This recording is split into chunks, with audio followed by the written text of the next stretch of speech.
All right, everyone, we have got a killer leg day for you. Today we have a superset, a circuit, and then a finisher.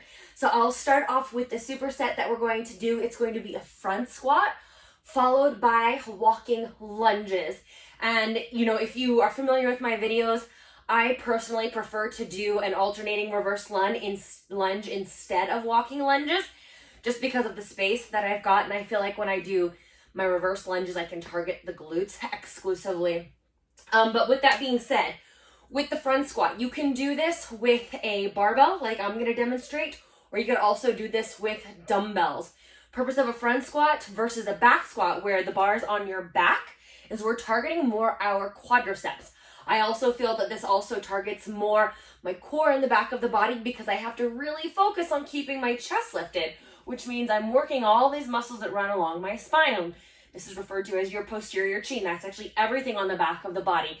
And then also, in order to keep my chest lifted as I squat down, I have to keep my core engaged. Otherwise, I'm going to round and roll forward and lose my form. So normally I would be in a squat rack facing the other direction, but since I'm not, I'm going to clean this bar up to my chest. Just know that you don't need to do this in your workout.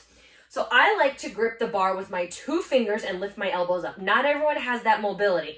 Some of you are going to place the bar on your shoulders, and it's on the meaty part of your shoulders, and you can cross your arms, okay? But the goal is still to keep the elbows nice and high in line with the shoulders. So I've got my 2 fingers, my index finger and my middle finger wrapped around the bar. My feet are shoulder width distance, and I'm going to squat down. Drop your hips nice and low. And keep the elbows up.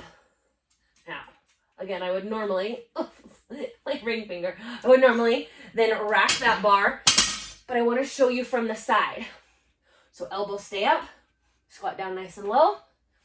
Make sure that you don't round forward because the weight is in front of you. There's going to be that tendency. So just really look out for that. If you are doing that with dumbbells, you're going to hold the dumbbells at your chest like this and do your front squat here. So we're supersetting that with our lunges. Again, you can do walking lunges if you like, or alternating lunges like I'm going to show you. With the weights in your hands, feet shoulder width distance, you're going to lunge back and down. And we're doing 10 per side or 20 total.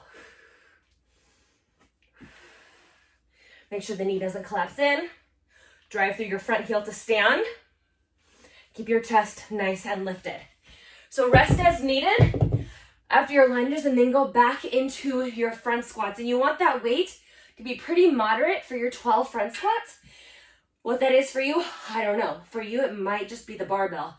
Front squats are a total different ballgame than your back squat. So you might be going through a little bit of a learning curve through that. So we're going to do that 4 times. Rest, like 2 minutes or so. Get yourself set up for the circuit, which is going to be a Sumo Deadlift. And how do I want to show this to you? Straight from the front and the side. So for your Sumo Deadlift, it's a wide stance. So wider than shoulder width distance. You're going to grab the bar and you're going to come up and stand. Just like this. Just like all deadlifts, it is a hinge movement. Great way to target the inner thighs and the adductors. So you can do this with dumbbells or you can do it with your barbell. I'm gonna see if I can swivel this puppy around. Yay, I can. Okay, perfect. So I've got my barbell down on the ground. I've got my wide sumo stance, toes turn out slightly. I'm going to come down and grab the bar. Make sure your feet are in the same line. Core is braced. Hips are hinging back, chest is forward. I'm not collapsing, I'm not rounding. Nice and strong here. Neck spine neutral. I'm gonna drive through the ground to stand up. Hinge down to the ground, drive to stand. Hinge down, stand. This is different from a sumo squat. Sumo squat, your chest would stay up over your hips. It's a deadlift, so you hinge forward. So we're doing 10 of these. Then we've got lateral lunges. I'm gonna roll this out of the way. With your lateral lunges, you can hold the weights at your chest and you're gonna alternate. I don't have a good space for this. You're gonna lunge out to the side to the right, come back to center, and then out to the left. Come back to center. Sorry, I should have cleaned my space before.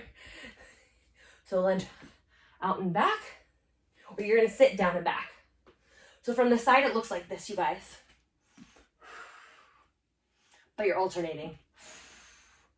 And if you've never done these before, start with just your body weight so you can get the alignment down, because you don't want your knee to collapse in. You still want it to follow your toes.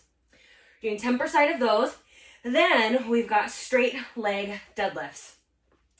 So you can do these again with barbell or dumbbells. I'm going to use dumbbells here. Feet shoulder width distance, or actually hip width distance. Keep your legs relatively straight, but not locked.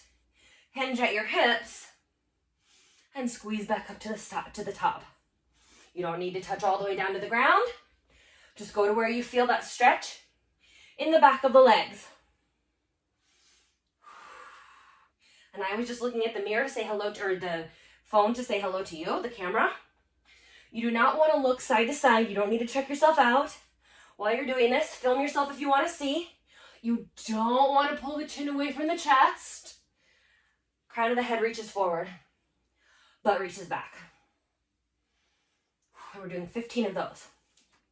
Rest as needed. Start back up at the top with your 10 sumo deadlifts. Again, the big thing with those sumos, you guys, is don't let your knees come in. Don't let it come in. Drive them out. Drive them out. Sumo deadlifts, side lunges, lateral lunges, and then your straight-legged deadlifts. Do that 4 times. Then the finisher is a real doozy. It's an AMRAP, so as many, we're gonna say reps as possible for this one, because it's just one exercise, and it's squat jumps. So you're going to find your squat stance, and you're going to sit back and down, and you're going to squat jump for 5 minutes. This does not mean you have to keep going the entire 5 minutes. But when you stop, you start again until that 5 minutes is up. Record your time so that you can come back to this and see how much stronger, faster, and more endurance you are building. So good luck with today's workout, you guys. Let me know how you do and enjoy. We'll talk to you soon.